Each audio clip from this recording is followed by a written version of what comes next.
नमस्ते, मेरा नाम डॉक्टर अमित तिवारी है और मैं मणिपाल हॉस्पिटल पालम विहार में कंसल्टेंट यूरोलॉजिस्ट हूँ। आज मैं आपको किडनी की पत्थरियों के बारे में जानकारी देने आया हूँ। ठंड के सीज़न ख़त्म होते ही गर्मियों का स्टार्ट होता है और गर्मियों में किडनी की स्टोन की इंसिडेंस बढ़ जाती है। नाउ ये किडनी के stones most commonly middle age में होते हैं, औरतों में कम होते हैं, आदमियों में ज़्यादा होते हैं।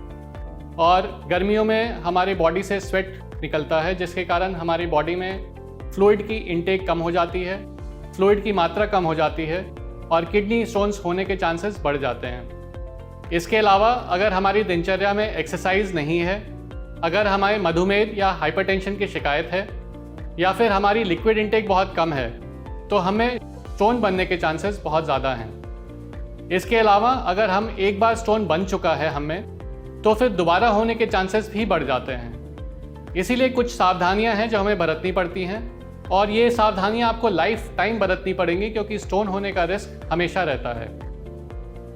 सबसे कॉमन प्रॉब्लम ये होती है कि स्टोन का पेन कैसे डिफ्रेंशिएट करें, हमें कैसे लगेगा कि ये स्टोन का पेन है या कोई और पेन है।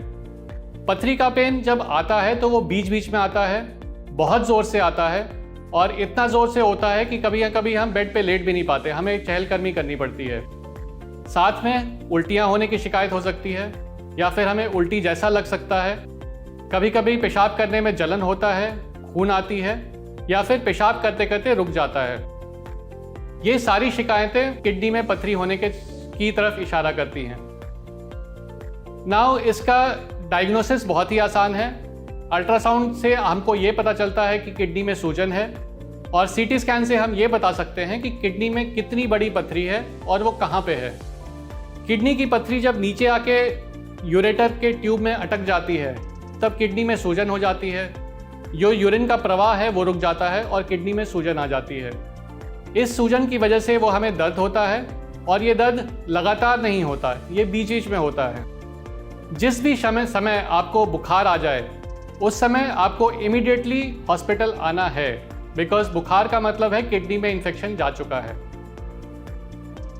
नाउ हमें अगर पता चल गया कि पथरी कहाँ है, क्यों है, तो इसका इलाज बहुत ही सिंपल है।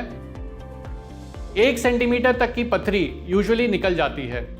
6 mm 7 mm की पथरी में हम कुछ नहीं करते, उसे से दवाइयों से ट्रीट करते हैं, पानी पिलाते हैं और 90% चांस है कि वो निकल जाती है पानी से।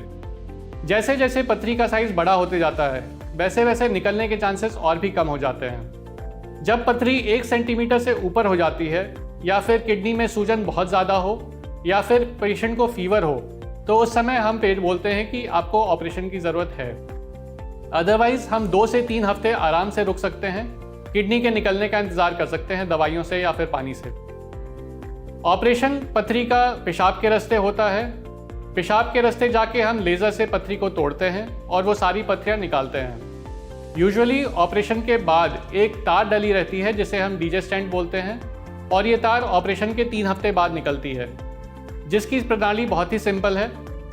आपको आधा दिन का हॉस्पिटल स्टे है और आप तुरंत घर जा सकते हैं। अगर किडनी में 2 सेंटीमीटर 3 सेंटीमीटर से बड़ी पथरी है तो फिर हम पीछे से एक छेद करके PCNL के द्वारा पथरी निकालते हैं। उस केस में आपका हॉस्पिटल स्टे लंबा होता है, थोड़े से कॉम्प्लिकेशन की रिस्क होती है, बट पथरी कंप्लीट क्लियरेंस मिलता है, आपको पूरी पथरी से निजात मिलती है। ये तो हमने जान लिया पथरी के सिम्टम्स, पथरी की डायग्नोसिस और पथरी का ट्रीटमेंट। लेकिन सबसे इम्पॉर्टेंट बात इस चीज़ में ये है कि पथरी कैसे ना बने। जिनको पथरी बन चुकी है वो क्या प्रिकॉशन ले कि आगे उनको पथरी की शिकायत ना हो। इसके लिए सबसे इम्पॉर्टेंट चीज़ है वाटर इनटेक। हमारे दिनचर्या में मिनिमम से मिनिमम 3 लीटर लिक्विड्स होना चाहिए।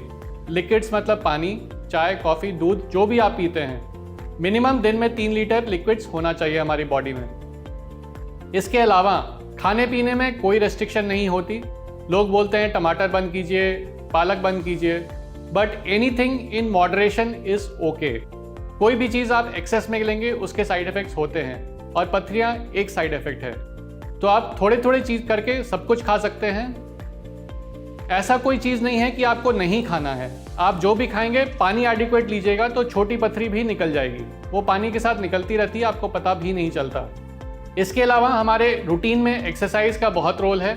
अगर हम ओवरवेट हैं तो हमें वेट रिडक्शन पे बहुत ज़्यादा ध्यान देना चाहिए, क्योंकि मोटापे के साथ पथरियाँ बनने के चांसेस बहुत ज़्यादा हो जाते हैं। इसके अलावा हम ये भी बोलते हैं कि एनिमल प्रोटीन्स अवॉइड करनी चाहिए। Animal proteins as in fish, chicken, meat, लेकिन fish is still safe compare to chicken या मीट।